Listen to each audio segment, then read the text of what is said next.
नमस्कार, राहुल का अग्निपथ देख रहे हैं आप। मैं हूं आपके साथ पूजा। कांग्रेस पार्टी ने आज से मनरेगा में प्रस्तावित बदलाव के खिलाफ जिस 45 दिनों के महाआंदोलन का ऐलान किया था, वो पहले ही दिन जमीनी हकीकत में दम तोड़ता नजर आया। जिस आंदोलन को कांग्रेस गरीबों की आवाज बता रही थी, वही आवाज सड़कों पर सुनाई ही नहीं दी। हकीकत यह है कि यह विरोध प्रदर्शन ना तो जन समर्थन जुटा पाया, ना ही सरकार पर कोई दबाव बना सका। कई राज्यों में कांग्रेस के दफ्तरों के बाहर ना तो कार्यकर्ता दिखे, ना ही वो भीड़ जिसके सहारे पार्टी हर बार जन आंदोलन का दावा करती है। इस आंदोलन की सबसे बड़ी कमजोरी शुरुआत से ही साफ थी, तारीखों पर बार बार बदलाव। तो जी राम जी बिल पर कांग्रेस का विरोध प्रदर्शन कैसे हुआ, पहले ही दिन फ्लॉप, आज इस पर चर्चा करेंगे। साथ ही ब्रिटिश नागरिकता मसले पर हो रही सुनवाई में राहुल गांधी को लेकर कई सारे बड़े बड़े खुलासे हुए हैं।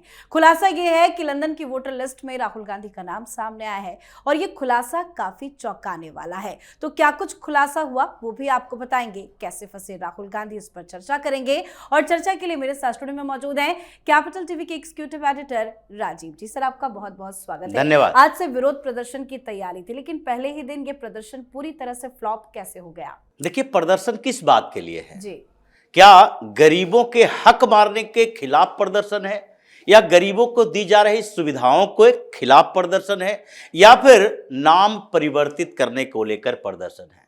अगर मनरेगा, जो पहले मनरेगा हुआ करता था, जी राम जी बिल की बात करते हैं, अगर ये जो नया बिल आया उसके बाद जब संख्या बढ़ाई गई दिनों की काम करने को लेकर, एग्रीकल्चर सेक्टर में काम करने वाले मजदूरों की बात है। मनरेगा उसी के लिए लाया गया था कि जो एग्रीकल्चर सेक्टर में काम करते हैं, तो जब रबी और खरीफ फसल होती है तो फसल की बुआई से लेकर कटाई के समय तक उनके पास काम होता है।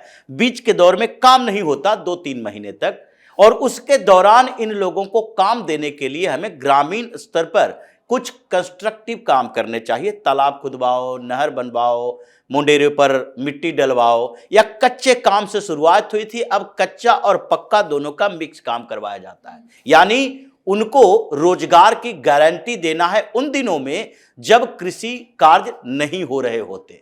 कृषि कार्य जब होंगे उस समय अगर इनको इंगेज कर दोगे तो कृषि प्रभावित हो जाएगा। अब इन लोगों की बात देखिए कि इनके काम के दिनों की संख्या बढ़ गई 100 से 125। अब ऐसे में उनको तो फायदा दिख रहा है। तो ये रोजगार गारंटी योजना में कोई तब्दीली नहीं आई, उसे और सुधारा गया है। काम के घंटे, काम के दिन बढ़ाए गए हैं। तो उन लोगों को इससे अटैच होने के लिए कुछ और भ्रमित करने वाली बात करनी पड़ेगी। और ये कांग्रेस का कहना है कि इसमें गांधी जी का नाम हटाया गया, इसके कारण हम इस पर प्रोटेस्ट कर रहे हैं। राम जी का नाम जोड़ा गया, इसके समर्थन में कुछ नहीं कह रहे हैं। तो जहां तक नाम की बात है, तो ग्रामीण क्षेत्रों की स्थिति को राहुल गांधी नहीं समझते, और कांग्रेस के एसी कमरों में बैठकर रणनीति बनाने वाले नेता भी नहीं समझते। नॉर्थ इंडिया में जहां भी कृषि कार्य में लोग जुड़े हुए हैं, वो आज भी शुरुआत राम जी से ही करते हैं। जब फसलों के तौलते हैं, जब हमारे तरफ भी, बिहार उत्तर प्रदेश में भी जब फसल कटकर आता है, तो उसके बाद जब उसको नापने तौलने का काम शुरू होता है, तो शुरू होता है राम जी। राम जी 2, राम जी 3, राम जी 4, राम जी 5 से शुरू होता है। जब फावड़े चलाते हैं तो राम जी से ही शुरुआत होती है। इसीलिए लोगों को अगर कहोगे कि गांधी के बदले राम जी का नाम दे दिया गया इसलिए प्रोटेस्ट पर आओ, वो प्रोटेस्ट नहीं करेंगे। वो मुस्कुराएंगे और कहेंगे कि कितने दिग्भ्रमित हो गया है ये कांग्रेस का लीडरशिप, जो कि हम लोगों को राम के खिलाफ विरोध प्रदर्शन करने के लिए कह रहा है। भगवान श्री राम के खिलाफ, गांधी के समर्थन में भगवान श्री राम के खिलाफ प्रोटेस्ट करो। यह कांग्रेस के आइडिया लेवल पर ही इतनी कमी थी कि इसमें पंचायत के लेवल पर प्रोटेस्ट करने की बात जो कही, वो ही ऐसे ही धाराशायी रही। और ये चूंकि राहुल गांधी, प्रियंका वाड्रा, या फिर उनके इर्द गिर्द बैठे हुए जितने वामपंथी सलाहकार हैं, ये सब जानते हैं कि अगर हम प्रोटेस्ट को ऊपर लेवल पर ले जाएंगे, यानी कि स्टेट कैपिटल या नेशनल कैपिटल में, तो वहां पर आपको दिखाना पड़ेगा कि 50,000, 1 लाख लोग आए हैं। अगर पटना में प्रदर्शन करोगे, लखनऊ में प्रदर्शन करोगे, चेन्नई में या बेंगलुरु में करोगे, तो वहां आपको दिखाना पड़ेगा कि हर क्षेत्र से लाख लोग आए, 2 लाख लोग आए। तो इसलिए इन लोगों ने रणनीति बदली और कहा नहीं नहीं, ग्रामीण क्षेत्रों में पंचायत लेवल से शुरुआत होगी। अब पंचायत में कौन मीडिया वाला जाकर देख रहा है? 25 लोग 50 लोग कांग्रेस के कार्यकर्ता नेता या फिर वहां का जो प्रधान है, वहां जो कांग्रेस के नेता है, जिम्मेदारी दे दी गई है। अगर वो 10,000 20,000 खर्च करता है तो अपने क्षेत्र में 150 लोगों को 10 मिनट के लिए ले गया। यही प्रोटेस्ट की स्थिति रही, इसलिए ये धराशायी होना ही था, आइडिया में ही कमी थी, तो इसलिए प्रोटेस्ट तो टाटा फिश ही होना और चाहिए। लगता है कि कांग्रेस आलाकमान को भी पता था कि जन समर्थन नहीं मिलेगा, भीड़ नहीं आएगी, तभी राहुल गांधी ने भी हाथ पीछे खींच लिए। ना ही प्रियंका वाड्रा और ना ही कांग्रेस का कोई बड़ा नेता इस प्रोटेस्ट में नजर आया। लेकिन सर, राहुल गांधी की नागरिकता को लेकर जिस तरह से सुनवाई हो रही है, हर दिन कुछ ना कुछ खुलासे हो रहे हैं, अभी ताजा खुलासा क्या हुआ है? देखिए, ये सुनवाई बहुत लंबी चल रही है जी। और इस बार विघ्नेश शिशिर के पास इतने सबूत हैं कि जज साहब को भी लगने लगा है कि अभी डिगने वाले नहीं हैं। इलाहाबाद हाई कोर्ट ने कह दिया है डे टू डे बेसिस सुनवाई करो, ये सारे एविडेंस पर सुनवाई होनी चाहिए। 2 घंटे तक तो इसी बात की बहस चलती रही कि राहुल गांधी वही है जो राहुल विंची है। और राहुल विंची कौन है? ये सबको पता है कि राहुल गांधी के परिवार ने कहा था कि जब ये राजीव गांधी की हत्या के बाद जब ये विदेश गए पढ़ने के लिए, इनकी पहचान छिपाने की एक समस्या थी कि राहुल गांधी के नाम से हो सकता है कहीं कोई टारगेट कर ले, क्योंकि लिट्टे की नज़र में गांधी नेहरू परिवार था और लिट्टे का सुसाइडल जो अटेम्प्ट होता था वो ज़्यादा खतरनाक माना जाता था, तो इसलिए इनकी पहचान छिपाई गई, राहुल विंची नाम रखा गया। अब ये सामने आ रहा है कि जो ब्रिटेन में इन्होंने बैकअप प्राइवेट लिमिटेड बनाई, पढ़ाई कर रहे थे और लंदन स्कूल ऑफ इकोनॉमिक्स में जो इनके प्रोफेसर थे उन्हीं के साथ मिलकर इन्होंने एक कंपनी बनाई थी। कंपनी बनाई तो उसके बाद उस कंपनी में तो नाम राहुल गांधी रखा गया, लेकिन इनकी वहां की पहचान क्या थी? राहुल गांधी नाम रखा गया, वो कंपनी का डिटेल सामने आया है जिसमें वो ब्रिटिश सिटीजन लिखा हुआ है। अब उसका आगे इन्वेस्टिगेशन शुरू हुआ कि अगर राहुल गांधी ने कंपनी बनाई, रजिस्ट्रेशन लंदन में करवाया और उसमें राहुल गांधी पार्टनर हैं, तो एनआरआई के तौर पर हैं कि वहां के रेसिडेंट होने के तौर पर हैं।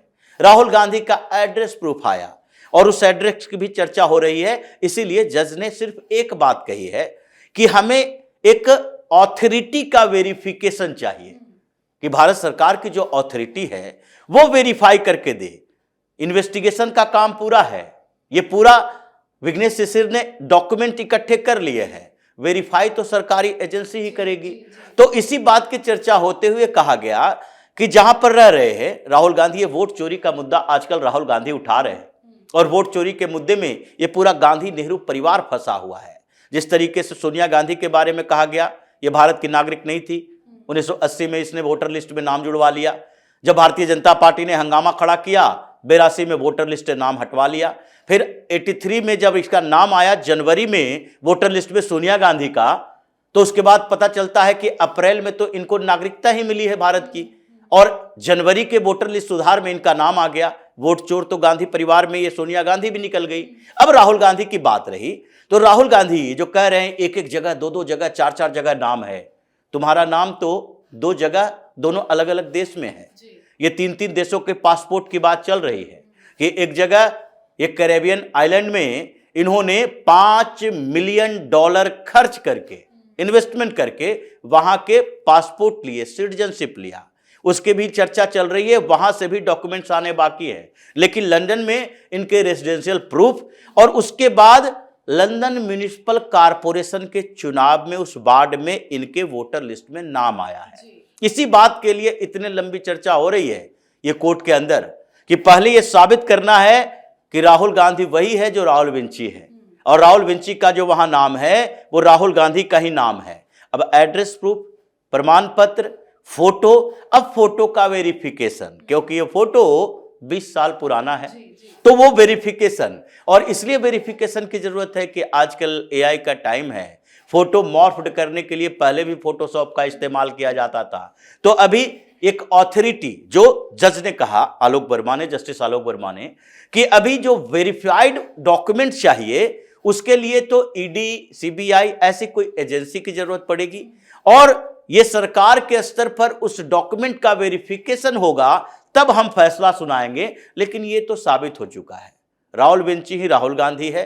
इनका ब्रिटेन के म्युनिसिपल कॉरपोरेशन के चुनाव में ये वोटर लिस्ट जो बना था, उस वोटर लिस्ट में इनका नाम था। अब तो नहीं होगा। 2004 के बाद बहुत सारी चीजें बदल गई, कंपनी से भी अपने आप को बाहर कर लिया। लेकिन ये सवाल उठ रहा था कि भारत की नागरिकता लेते हुए इन्होंने ब्रिटेन की नागरिकता ली, नाम बदला, चेहरा कैसे बदल लोगे? अगर नाम बदल के भी आप दूसरे देश की नागरिकता लेते हो तो इसका मतलब है फर्जीवाड़ा तो आप कर रहे हो। तो ये ऑफिशियल सीक्रेट एक्ट के तहत, फिर ये जिस तरीके से इनके फॉरेनर्स एक्ट के तहत मुकदमे डाले गए हैं, उसमें तो लगता है ये जो डॉक्यूमेंट्स हैं वो विघ्नेश शिशिर एक एक करके वेरीफाई भी करवाएंगे। केंद्र सरकार हो या गृह मंत्रालय हो, जो देरी की जा रही है गृह मंत्रालय की तरफ से रिपोर्ट देने में, उस पर तो शक हो रहा है। लेकिन जो योद्धा लगा हुआ है विघ्नेश शिशिर, और इधर दूसरे तरफ सुब्रमण्यम स्वामी भी लगे हैं, ये लोग तो लगता है कि राहुल गांधी को साबित करके रखेंगे कि देखो ये लंदन का निवासी राहुल विंची एक ही है, और यही राहुल गांधी है जो वहां का वोट भी देकर आया है और यहां पर आने से पहले ब्रिटिश नागरिकता सरेंडर भी नहीं किया था, और ब्रिटेन का नागरिक बनने के पहले भारत की नागरिकता भी सरेंडर नहीं किया था। यानी कि पूरा फर्जी परिवार के फर्जीवाड़े की पूरी कुंडली खुलने वाली है। बिल्कुल सर, बहुत बहुत धन्यवाद सर समझाने धन्यवाद। के लिए। तो एक तरफ विरोध को लेकर 45 दिनों का ऐलान भले बड़ा हो, लेकिन कांग्रेस का ये आंदोलन पहले ही दिन बता गया कि ये लड़ाई जनता की नहीं बल्कि राजनीतिक अस्तित्व बचाने की कोशिश पर है। पर राहुल गांधी की मुसीबत ब्रिटिश नागरिकता को लेकर बढ़ती जा रही है। जैसे जैसे सुनवाई आगे बढ़ रही है, राहुल गांधी की नागरिकता पर खतरा मंडरा रहा है। तो आप भी अपनी राय कमेंट करके लिखिएगा। देखते रहिए कैपिटल टीवी। नमस्कार।